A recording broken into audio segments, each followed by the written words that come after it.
هذا القرآن يوحدنا لطريق الخير يوجهنا.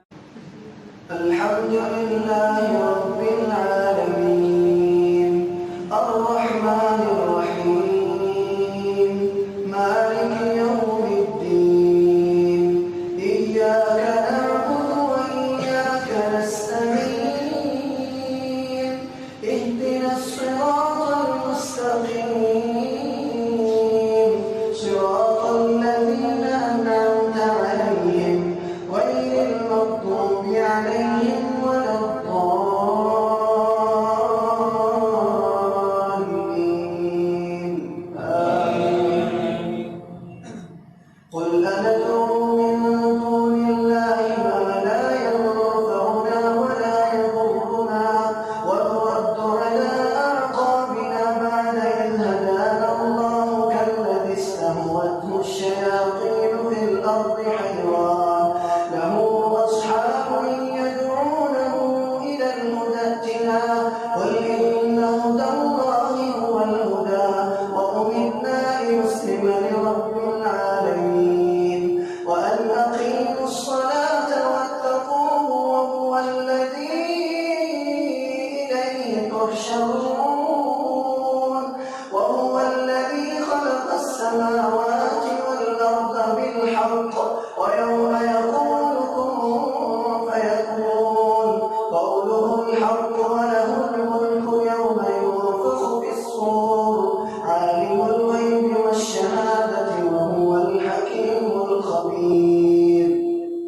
وإذ قال إبراهيم لأبيه آزر أتتخذ أصناما آلهة إني أراك وقومك في ضلال مبين وكذلك نري إبراهيم ملكوت السماوات والأرض وليكون من الموقنين فلما جن عليه الليل رأى كوكبا قال هذا ربي فلما أفل قال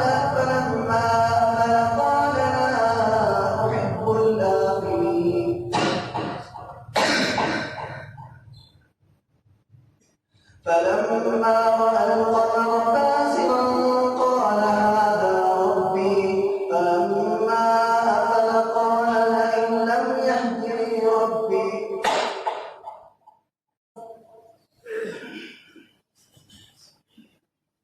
الحمد لله رب العالمين الرحمن الرحيم مالك يوم الدين إياك نعبد وإياك نستعين اهدنا الصراط المستقيم صراط الذين أنعمت عليهم غير المغضوب عليهم ولا الضالين.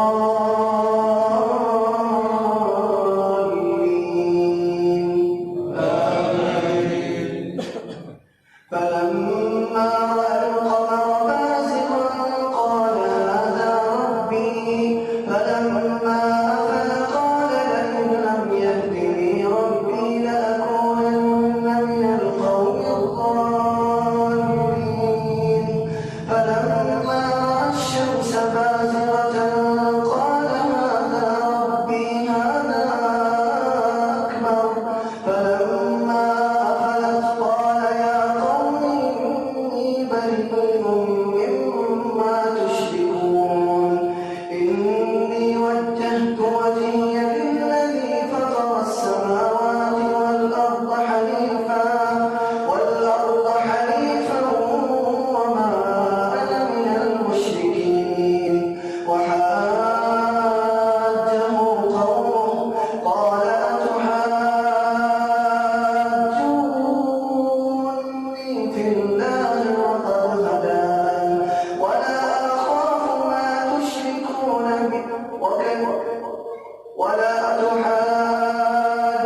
सदक़े जारिया है। सवाब की नीयत से वीडियो को शेयर जरूर कीजिए। जज़ाकल्लाह।